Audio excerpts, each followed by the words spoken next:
A list of the topics, themes, and subject matter featured in this episode has been included in the video description below.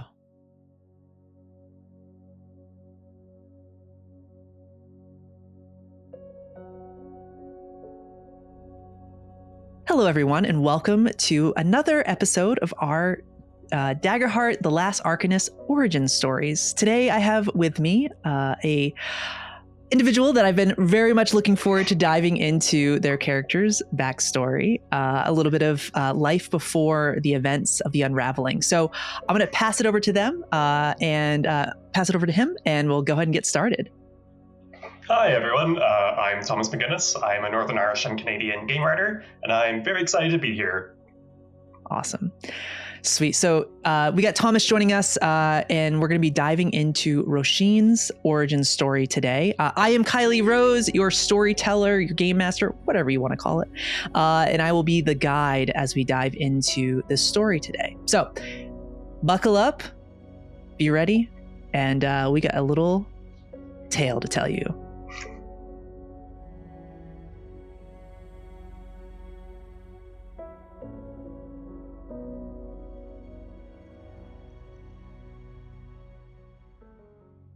Light.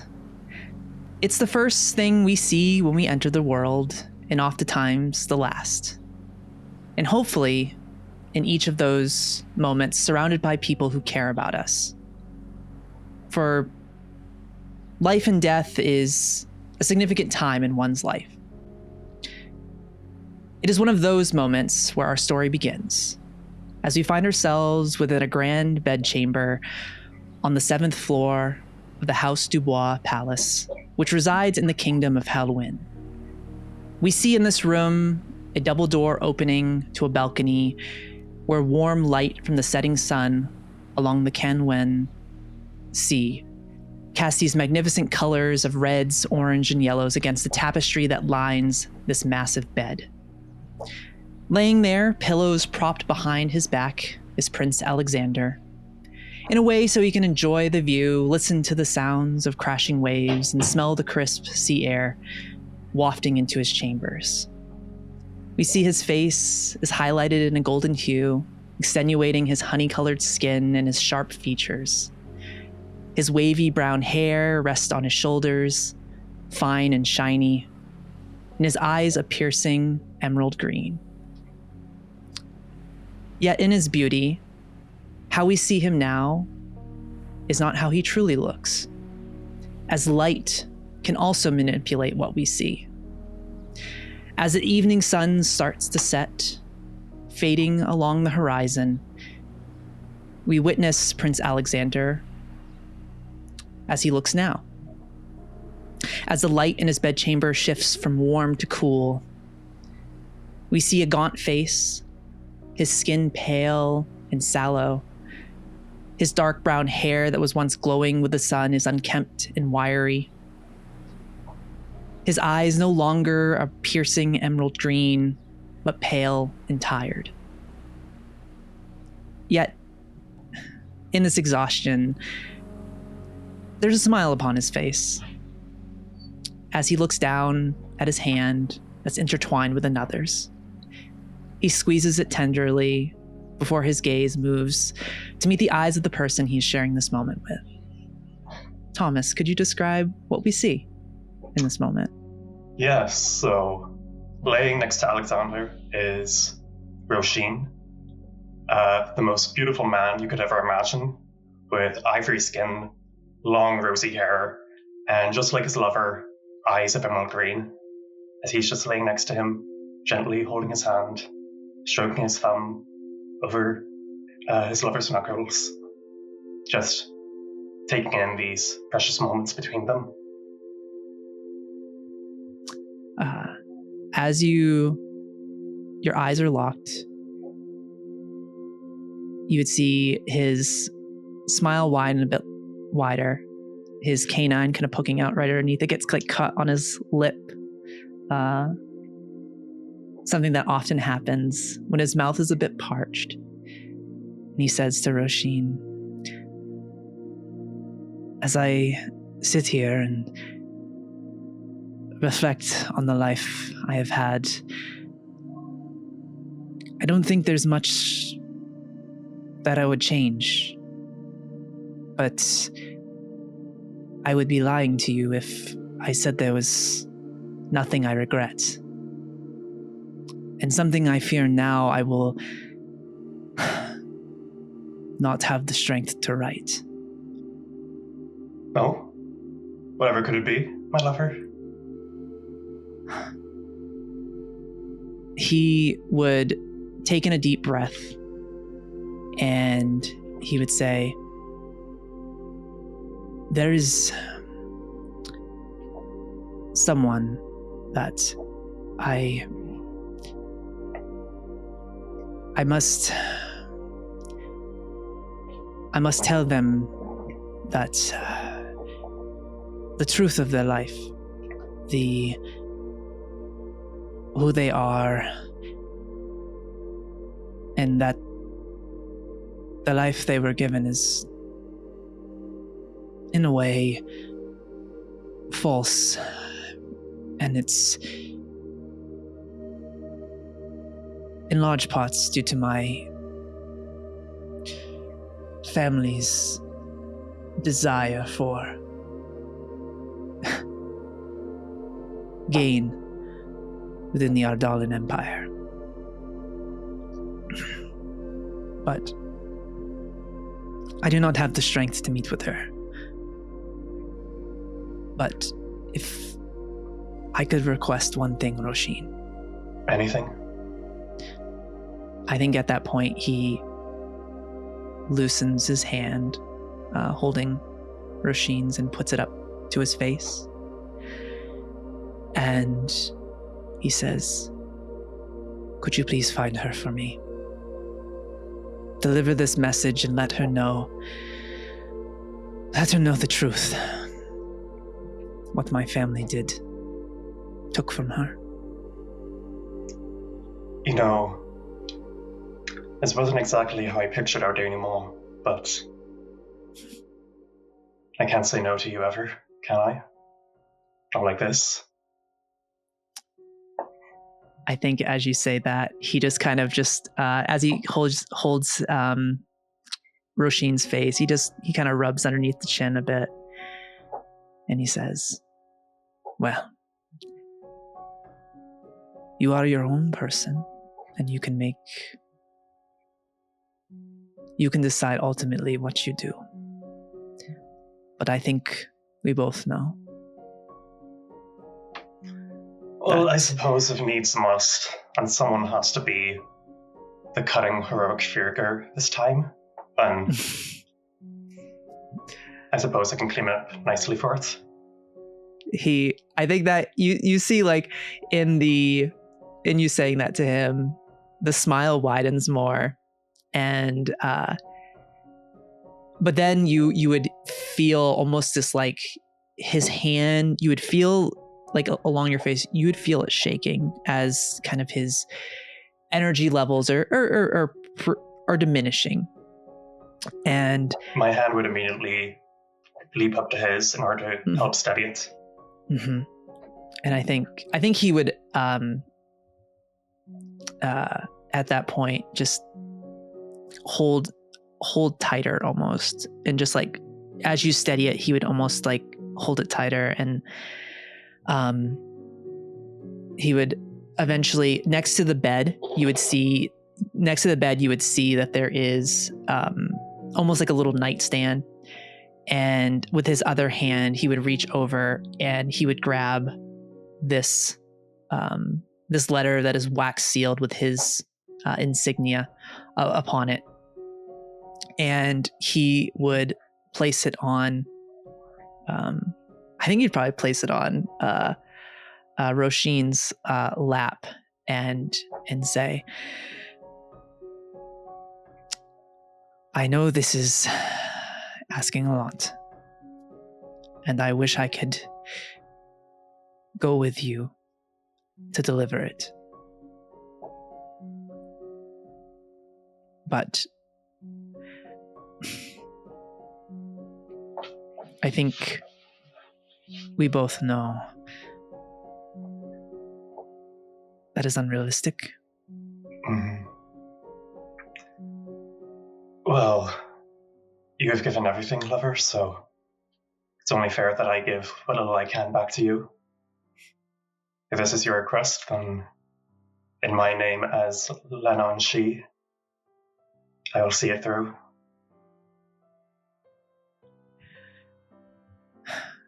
He takes in a deep breath and he smiles again. And I think at that point, you would feel the hand kind of drift along your face, Róisín, and he would kind of like push himself up a little bit more and would say, I know where she's planning to be. She's I learned from the tavern keep when I was visiting the city of Telfrynn. She her name is Hefina Irwood. She's a traveling bard. She should be within the city in a few days, and it will take some time to get there. I can arrange a carriage. I don't know if you prefer to traverse it yourself by foot or your other means, but it will be a bit of a journey to get to her. Well, if subtlety is required, then a carriage might be more convenient than my own means of travel. Mm-hmm. But I do have a request of my own. Mm-hmm. Because I'm being so incredibly generous doing all of this for you, I would like to request that upon my return, I am gifted one kiss. Ooh, I think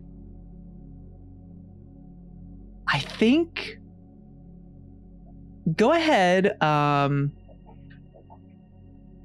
going to have you make a roll right now for this. Because I think this will determine a couple things. So go ahead. I'm going to say make a presence roll for me. And I'm going to say too, I will actually give you advantage because, so a D6, add an additional D6 to this roll.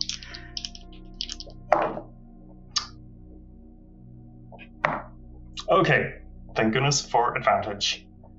Since it is 6 plus 2, 8 plus 6, it's going to be a 14 with fear. Okay, 14 with, so, and then your +2 for your presence too. So I think that's 16 with fear.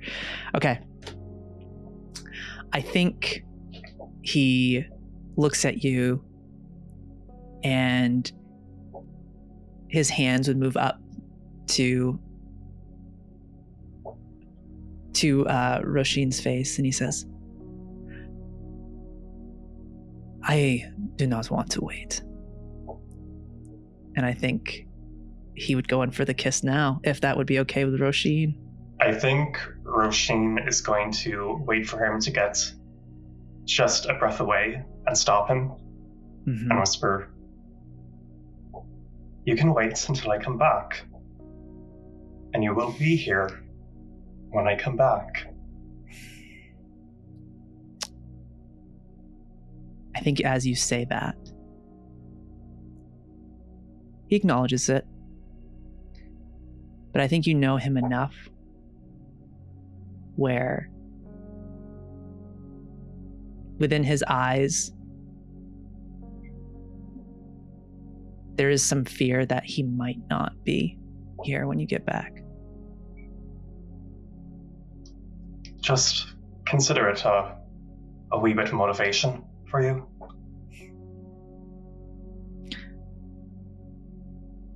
He just nods.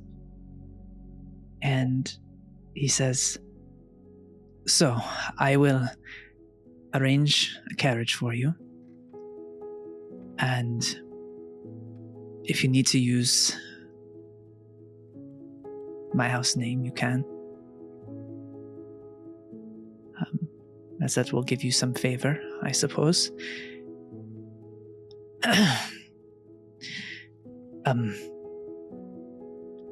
Don't be gone too long, please. I'll do my best, but you know how it is.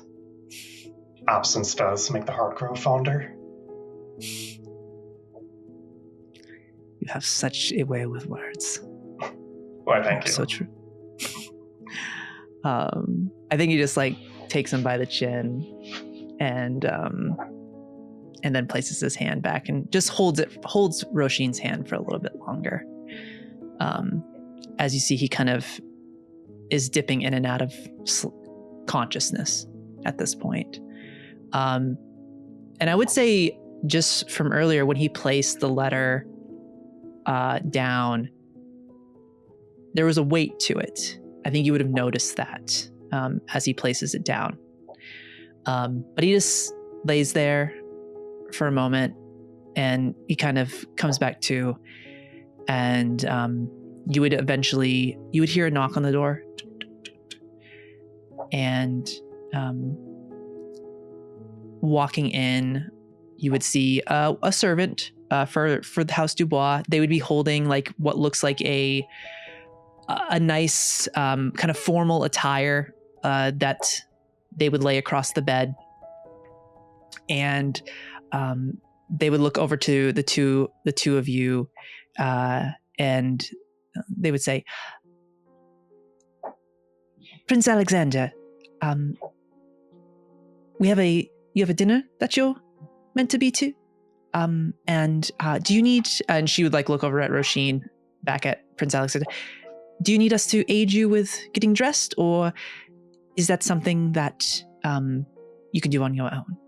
And I think he's still holding Róisín's hand, and you'd say, "I think that we can manage." And she says, "Very well. Could you please just need to be ready in about 30 minutes, please." And she would turn around, and as she's walking towards the door, he would say, "Vin, could you please arrange for the carriage to be ready for Róisín here as soon as possible?" You would see she would nod, and she'd walk out the door, leaving you two there again as it closes. And you would start to hear the sound of banter and music happening outside as guests start to arrive for some type of event happening here tonight at the House Dubois Palace. And he would look back to Róisín and say, "I'm going to miss having you here tonight, but I think this matter is more important than this party." Well, of course you're going to miss me. I'm delightful. You are very delightful. You always bring out the best in me, so. Oh, that much is true, but no time to be distracted. You have a lovely fete to attend, and a suit that we'll have to fit you in. I promise it won't be too handsy this time. All right. Well, I don't mind. And I think from there, and you see too, it's like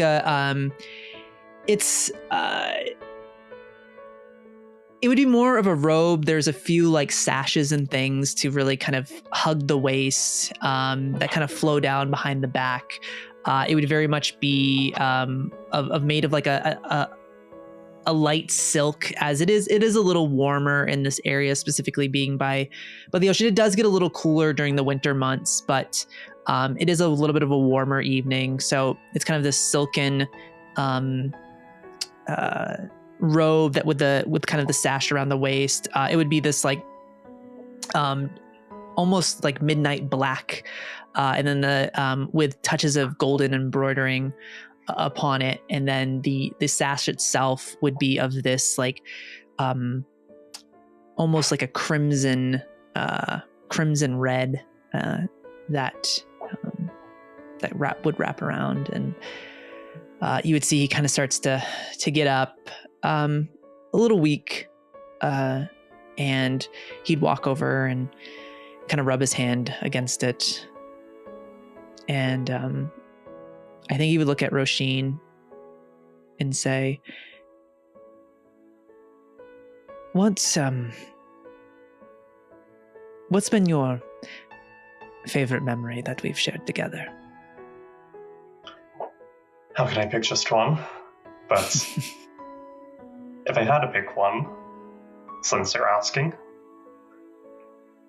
it would have to be the moment I stumbled into one of these fetes and saw a lovely young man reciting his poetry to absolutely no one else. Repeating it over and over to himself in the hallways, trying to work up the courage to tell someone else, to perform to the crowd. It was cute. You always like to bring that one up. It was very endearing. How can I resist it? Oh, well, I think that it is quite funny that you bring that moment up. I think for me it was not the initial conversation we had when I first met you. I think it was when I was up there, finally having the courage to speak these words. Something that has been very important to me, and oftentimes, I lost my connection to it for a time after Mother passed. But she would always look at me a certain way, and when I would recite it and would give me notes and encourage me to continue to pursue it, she always said that poets are an important part of this world. But I lost sight of that for a time. But it was that evening when you encouraged me. You helped breathe life back into that feeling that I had when I really first started to love it. And when I looked across to see you, you were all I really saw amongst the crowd of people. And I felt in that moment no one else mattered. It was for you. And I just want to thank you for that.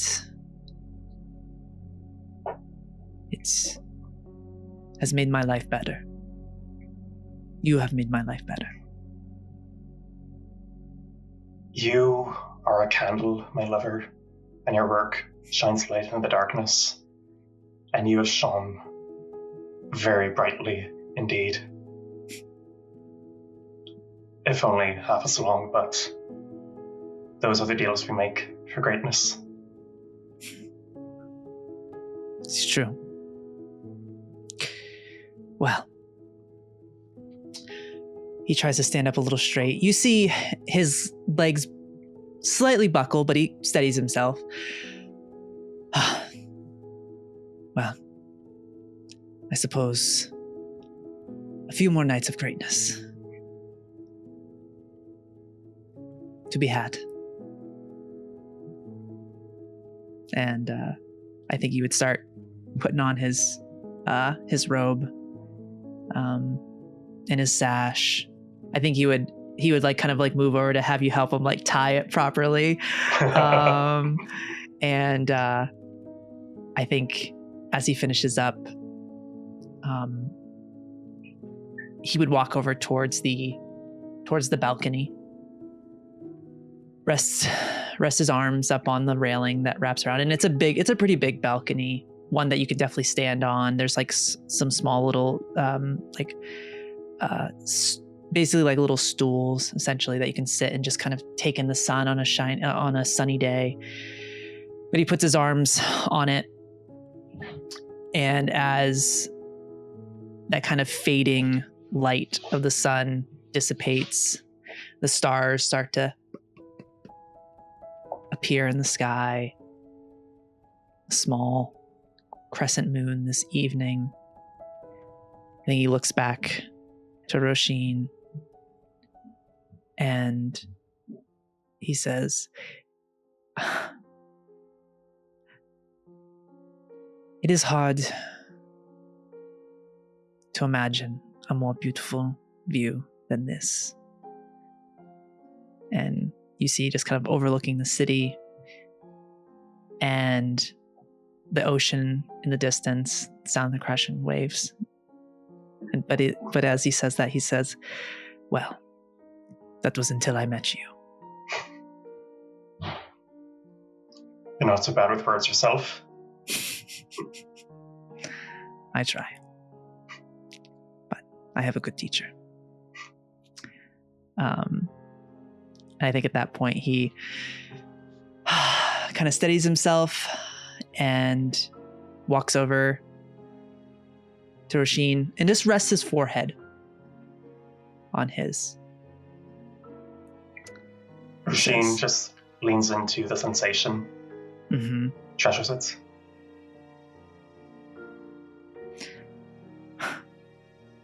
I'll see you when you return. Glad you will. And he lets go. And I think there's that whole like he's holding his hand, and eventually like, the fingertips release, and he walks towards the door and out. And you see Vin comes back, and she says, "Oh, Master Róisín, your carriage is waiting." Thank you, Vin. And as Róisín goes to leave the room, he just looks back to the bed that they share together, just takes a deep breath and says, "Parting is always such sweet sorrow," and leaves.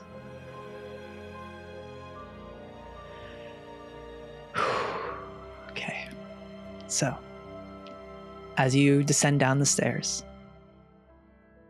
you hear this cacophonous sound of people speaking as more members of status arrive. You see, you actually see the members of the noble of House Gladys arriving. Them followed by their guards, the Ardallan, the rulers of the Ardallan Empire, House Gladys's companions, partners with House Dubois, as they have helped them gain power over the years. You would see kind of off in the distance as you round this corner to head outside of the palace where the carriage is waiting. You would see Prince Alexander in conversation. His smile, this regality about him, this confidence that wasn't there for a long time, but even in this moment where it's fleeing him, he still holds on to that. And that would be kind of what Róisín would see as he walks out the door to the carriage awaiting, where you would see the another servant kind of waiting, door open, waiting for you to go on, and then the ready to go as you walk towards. And I would say as you walk out of the palace, it's like this long kind of this long walkway. It's all this like beautiful marble stone. There's these pillars along the side, and there's like almost like what would be the equivalent of like an affinity pool that kind of just like looks like it's always kind of pouring. You would see that there is kind of in the center of it would be the crest of House Dubois. But at the end, there's a stairwell that heads down to where the carriage resides. And you just see behind you this kind of massive 12-story 12-story tall palace. More people arriving as the door closes. And it is open window as well, as you hear the sound of the footsteps of the horses, and they start to take you outside of the city. As the carriage leaves, the wheels moving over these sand-covered cobblestone of Halloween here, you would be getting close to reaching the gate that exits out of the city limits, when you hear a familiar sound echoing throughout the city. The bells of the Grand Cathedral. These bells, though, only ring when someone of great importance has passed. And the number of chimes declares the significance of this individual. Council members of the Kingdom of Halloween receive 3 tolls. High-ranking religious members of various religious organizations toll 5 times. And members of the royal family garner 7 tolls. As the carriage moves out through the gate, you continue to hear the chimes as 3 strike. You get a little bit further where you start to reach the winding hills of Bryn. You hear a 5th. And as you kind of like come up over the hill, the sound still echoing, you hear a 6th bell. And as the city, the Kingdom of Halloween starts to leave eyesight, the light from the various torches and things illuminating it, you hear a 7th bell toll as the carriage goes down over the hill, as you start making your way towards the small city of Telfrynn. It's a terrible coincidence. Nothing more. Yeah. So I was gonna say, as Róisín hears the 7th bell toll, what is he thinking? What do we see in this moment as you leave? Róisín is just counting the chimes on his fingers, nervously, sort of anxiously touching them against each other. And by the time the 7th bell rings out, all he can think is, I've been promised, so this must just be someone else. Mm-hmm. It's just bad timing. Must be. As he thinks on that, this thought going through his mind, just bad timing. It's odd. You start to leave behind the scent of salt and sea that is very familiar to you from spending time in the city of Halloween, until you reach the golden sands, and kind of like, it almost looks like the rolling hills of Bryn almost look like golden sands and crashing waves, as it's just this like golden grass that sways with the wind. It's this like vast expanse of undulating green and golden grass just swaying and moving across these pastures here. The journey through this space is rather peaceful.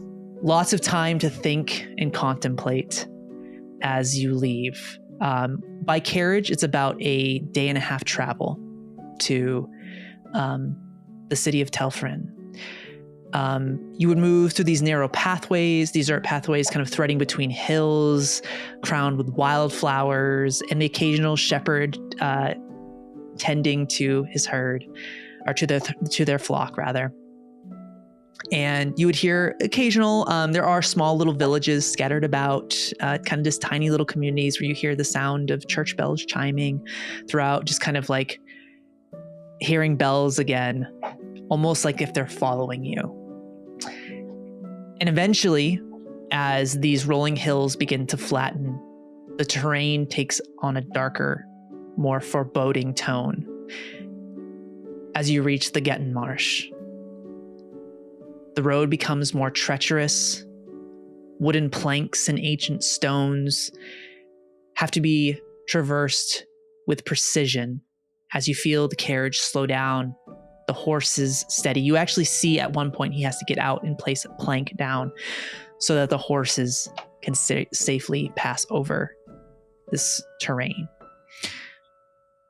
Mist clings to the surface here, curling around these like gnarled black willow trees. You hear strange calls of unseen creatures within this space as the mist and light play tricks on the eyes, as they often do. But as you traverse on, the smell of decay and muck from being in the marsh starts to subside as you come up over another hill again, and you see sprawling wheat fields. Golden waves again swaying with the breeze, and you kind of see in the distance a mountain range with small little peaks. You see livestock that dot the field, cows, sheep, and chickens. And as you get closer, the road widens a bit, and you would see the opening to this landlocked, much different than where you were just at, city of Telfrynn. I would say that you would know enough, just from your travels and conversations. You would know that Telfrynn is known for, it's a city of artisan and laborers. It has very much like vernacular architecture, taking whatever resources and any resources and material that they have to make their homes, their buildings out of. So you see a combination of stone, wood, whatever they can find.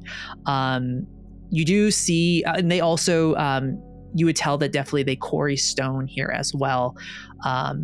As you head into the space, you see all the roofs of the homes are thatched or tilled with slate. Definitely some of the marsh's influence here as well, used to like reinforce the beams, kind of taking some of the material from the marshes.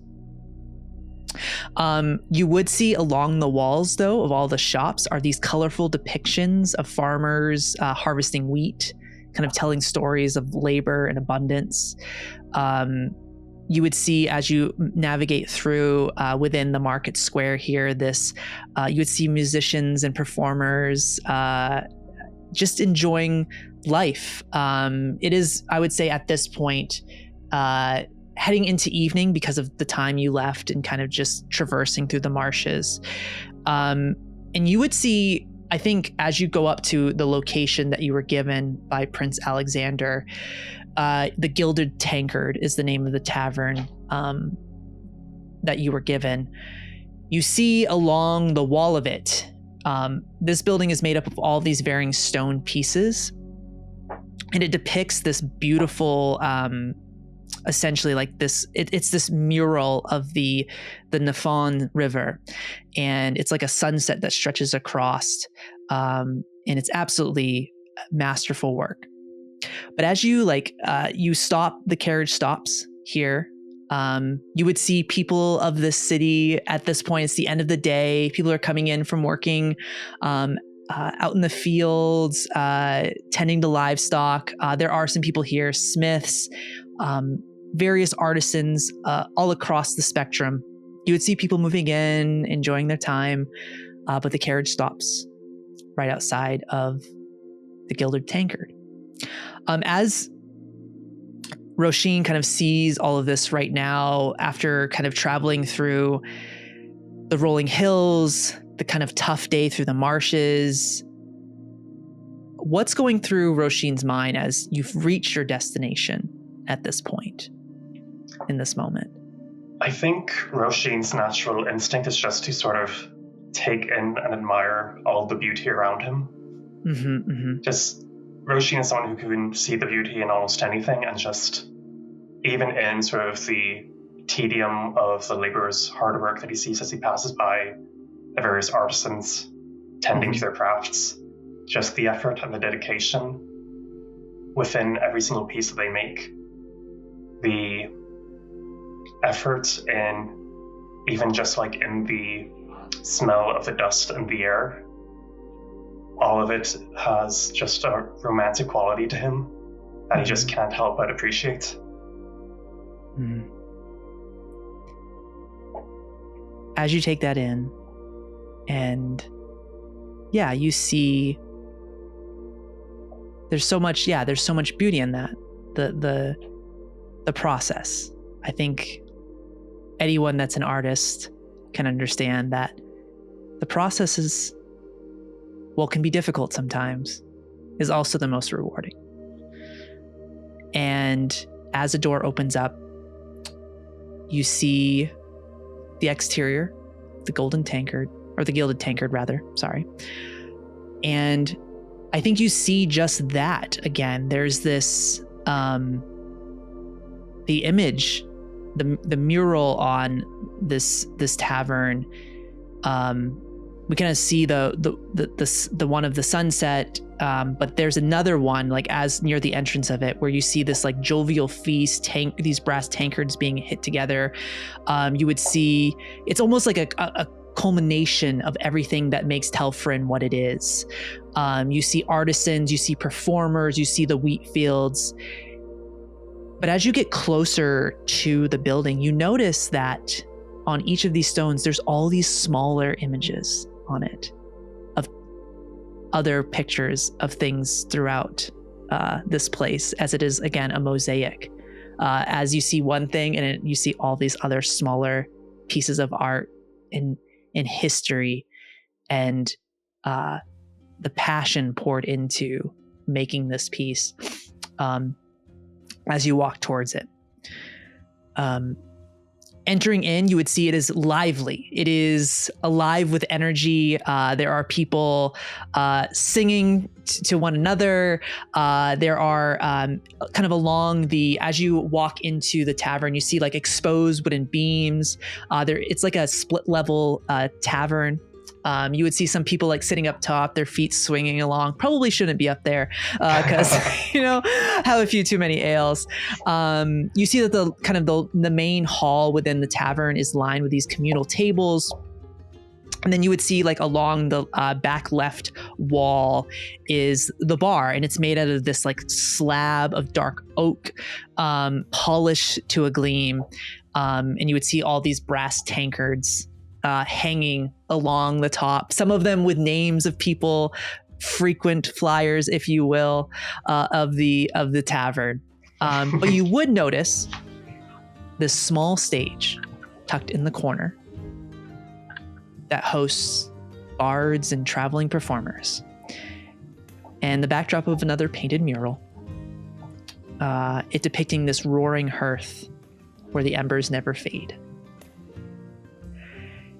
And the air itself within here smells of roasting meats, fresh baked breads, ale, some some refreshing smells of ale. Then there's kind of the underlying stale ale that just seems to seep into the floor. And there's just the constant hum of conversation within this space. But as you come in, you would definitely get a few looks towards you.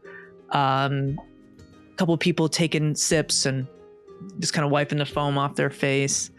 But you would see a the tavern keep going and pouring drinks and calling out to other servers for food.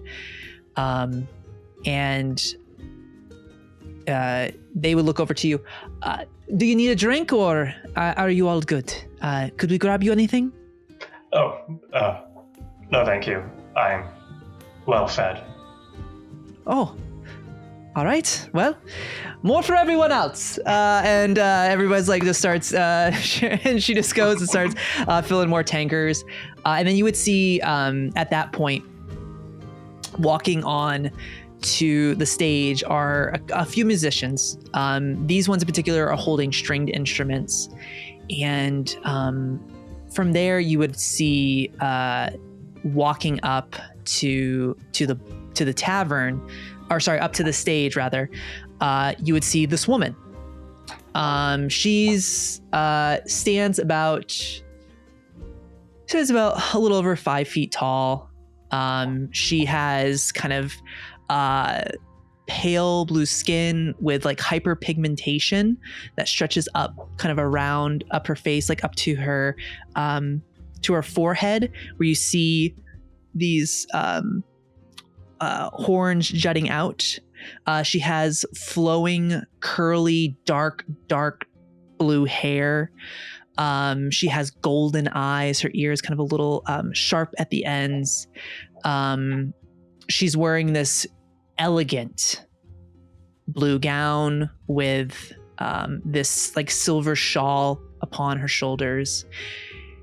And as she takes that stage, the tavern itself grows quiet. As if she, without saying anything, you see that she commands an audience. Her presence pulls focus to her. And you would see someone come up to the stage and introduce her as they would walk up. Good evening, everyone. We have a very special guest this evening, traveling many miles to entertain you all this evening. The lovely, the one and only, Hefina Irwood. And there would be a little bit of clapping, but it's very soft. As she walks up, and you start to hear the stringed instruments begin to play. And her voice is ethereal. You can see that if someone could put people into a trance with their voice, this is someone that could do that. And it's not, I would say that you know that it is not magical. It is just something about her voice and just the beauty, the pain within the lyrics. It is captivating. And you would just see people locked in on her. In this moment, Róisín, I want to have you roll make a knowledge check for me in this moment to try and recall, I think through your travels and conversations with Prince Alexander, to see something you might glean from this moment. Oh, this is a crit. 2 3s. What? Oh, hell yeah. Amazing. Okay. So a crit. Dope. Okay. As she sings, kind of during that conversation, this letter that you hold on you in this moment, you have heard stories of a woman from generations ago a noblewoman from from House Nist. And you would recall that she is a woman of Infernus ancestry, which is who this person is, of that ancestry as well. And it would dawn on you that there was a time, there was a woman a couple generations ago that was known to be able to calm armies, to end conflict with her voice. And in that moment, thinking back to what Prince Alexander had said, this request, there's something that clicks for Róisín in that moment. House Nist was wiped off. It was wiped out. The family usurped. House Gladys took over the city where this kingdom resided of House Nist.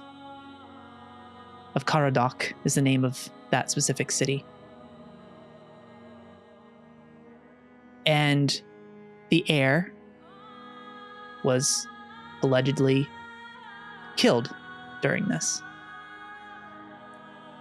But as you look at this person and you hear her voice, I think it starts to register into you what you hold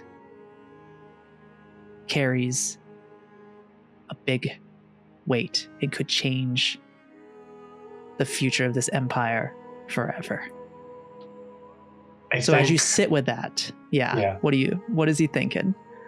For a brief moment, sort of the tension and anxiety that he has been carrying with him along this trip sort of fades away and disappears for a moment, because now he has this new, exciting, bright and shiny thing in front of him, a new rabbit hole to just dive down completely. So in his seat, he's just going to lean forward a bit and try to make eye contact with the woman as he sort of extends out his affect.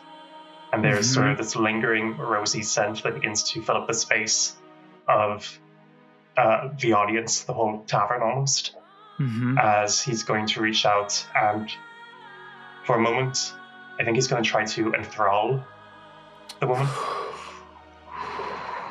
Okay. Amazing. So I think so you're going with Enrapture? Was that, or yes, was it? I think. Okay. But whatever the ability's name is. Yes, Enrapture. Okay, cool. Enrapture. I think Yes. Enthrall works. Also, Enthrall is great too. That's why I'm pretty sure that's amazing. So as you do that, go ahead. So this is a spell casting roll. So you okay, perfect. So go. I will say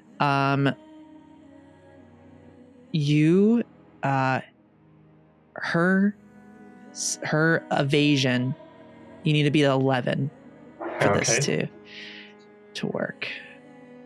Quick question, because I crit, do I also get a hope from that? Oh yes, you yeah. Brilliant. And if I wanted to use an experience as well with this, I would let you. I think you could in this moment. So what explain to us, because experiences, and I'll say this to the audience member real quick, experiences essentially are things tied into the character's backstory, kind of elements of them. So what experience is Róisín using in this moment to help gain to possibility of this? Róisín is going to use his experience of Wandering Muse to try to connect with this woman as an artist to a muse. And sort of that shared bond between them. Okay. All right, big roll. 5 is 5, 14, plus 2 is 16. Plus 2 again because of the experience. That would be an 18 with hope. With hope. Oh my God, insane. as she continues to sing and she's kind of reaching that apex of the song, your eyes connect. And you see something that is often a partial indication of that tether being made is you see that smile. And like Prince Alexander, her canines, which are a little sharper, I will say, because of her ancestry, you see it kind of gets caught. Like the mouth almost gets a little dry from it. And she continues singing, though, kind of her eyes still on you. And as the song comes to an end, the audience cheers. And she bows to them. And I think immediately she makes her way towards you. And she approaches, and she would wave over to the bartender to bring her a drink. And she leans up against wherever Róisín is. And she takes the glass of wine. And she says, "And who might you be?" I am either the best thing you have ever seen, or the bearer of the worst news you will ever receive. I'm very curious which one it's going to be. Well, I hope it's the first. She takes a sip of it. And she places the glass down, or the wine glass down. And she says, and she'd reach her hand out to shake Róisín's. Hefina Earlwood is my name. It's a pleasure to meet you. Róisín will take the hand and place a gentle kiss on the knuckles and say, "Róisín, it's a pleasure to meet you, sweetling." She picks up her glass, takes another sip. So, you caught my attention from afar. That tends to happen. It takes a lot for me to be pulled towards someone so quickly. I tend to find myself a bit guarded. I have to be traveling. Of course, I have my bandmates, but the road can be difficult and challenging, and sometimes comes with dangers that I find myself not particularly fond of. But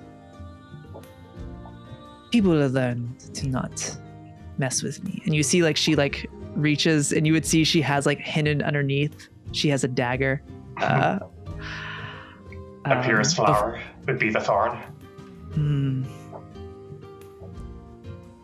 Very true. I have to protect myself. But so, what do I owe the pleasure? Well, the pleasure is because of this, he says as he pulls out the missive and hands it over. Okay.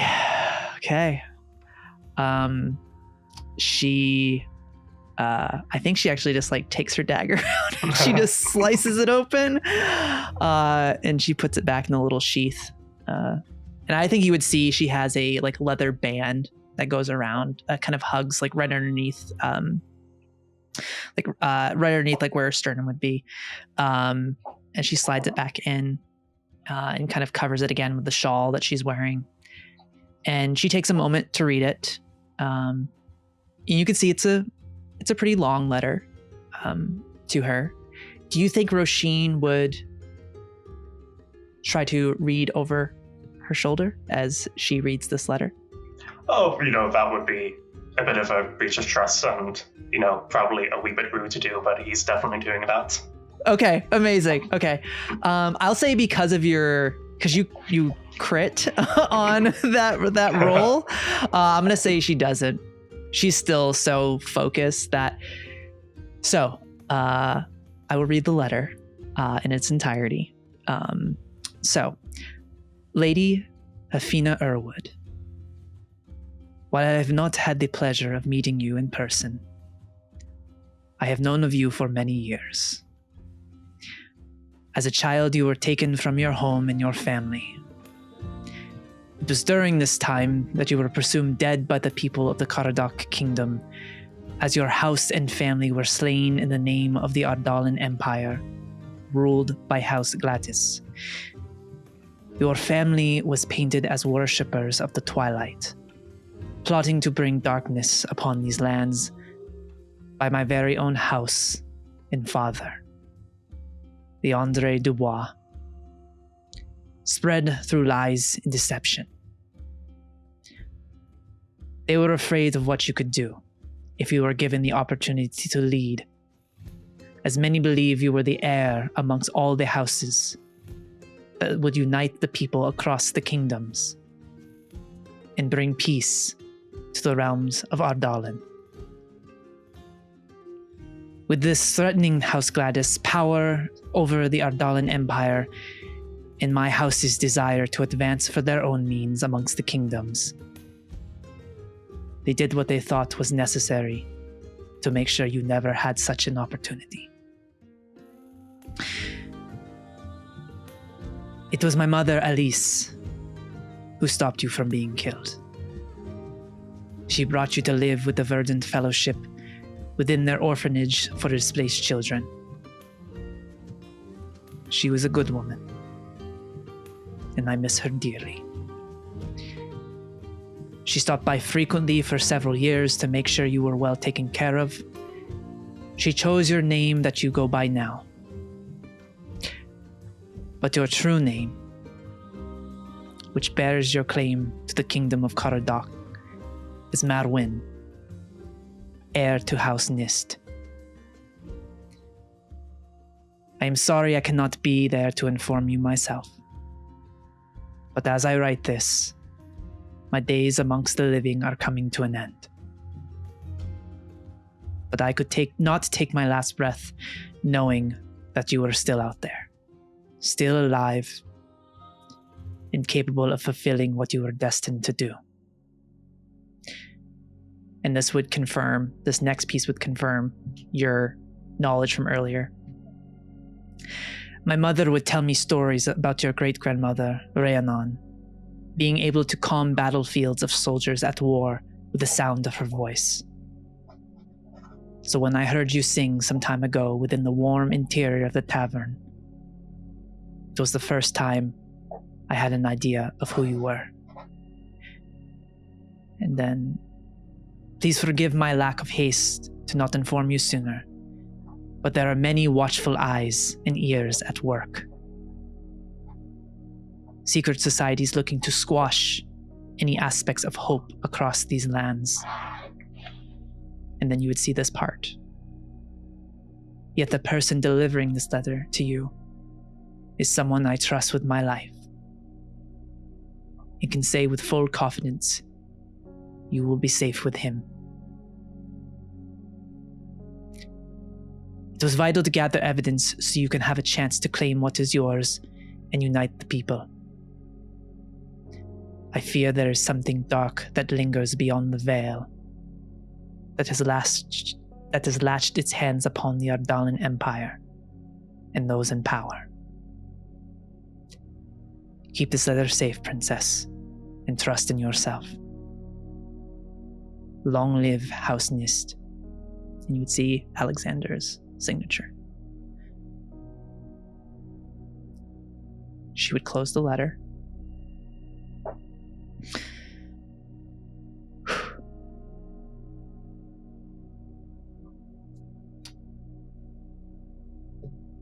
That is a lot to take in. Quite a bit. How do you feel?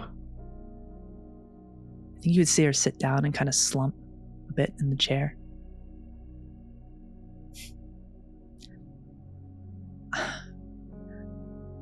I don't know what it is, but there was always something I felt, a piece of myself that was missing. And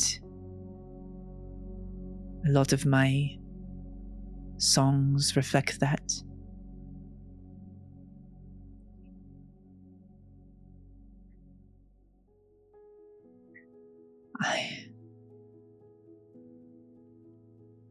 I had a feeling that I had so much more purpose than traveling these lands, singing in these taverns. While it has led me to meet many amazing people, I know my destiny, whatever you want to call it, is not this. And by this I mean, and she looks around the tavern, and I think she would look at the letter one more time and then look at Róisín and say, "Can I trust his words? You knew him well." Better than anyone else.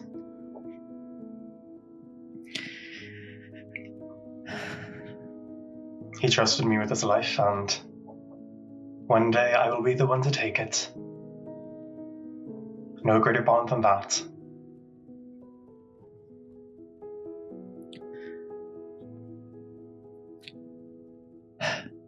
But tell me something.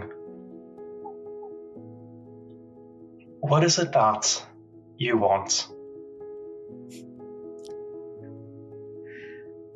I mean, look around. Crowds of people adoring you already.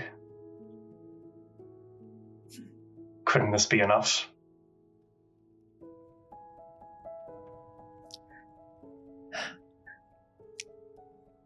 It was for a time. But as I have traveled to many places, I have seen things that and she would hold the letter, that I know now I could stop. There are people suffering because those in power refuse to share the wealth of these lands. And I feel that if I just fade behind the curtain, like I do most nights, I'm no better than these people. I have the opportunity to make change. And I think she looks at the letter. But I'm going to need help.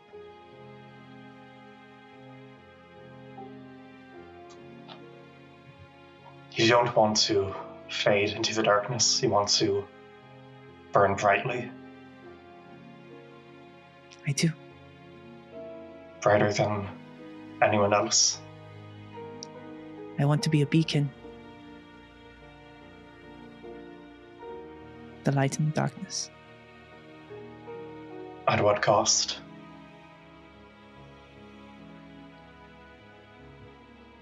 I would give my life for these people. Very well then.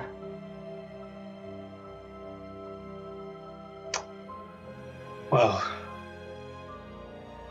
take some time to think about it, of course, but... And, well, I've done my part. Filled my end of the bargain, delivered your message, but... If this is truly what you desire, then in a few days' time, come visit me at the Dubois Palace, and we can have a wee chat about your greatness and what you desire. And I promise you that if you still want this, I will make it happen. This I swear, on my name, as Lennon She.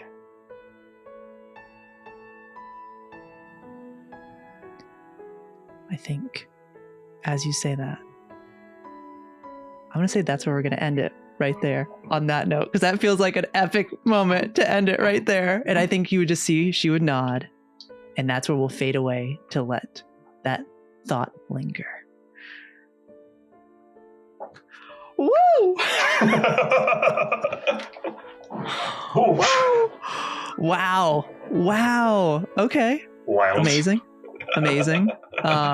Heck yeah. Awesome. Well, that being said, that is the first of what I can imagine will be many origin stories here of our pal Róisín. Thomas, thank you so much for being a part of this. And check it out. I do think everybody. I need to correct you on one last detail. Yes. That would be Róisín Dubois. As of Róisín now. Dubois. Okay. That's right. Róisín Dubois. All right. Amazing. Hell yeah.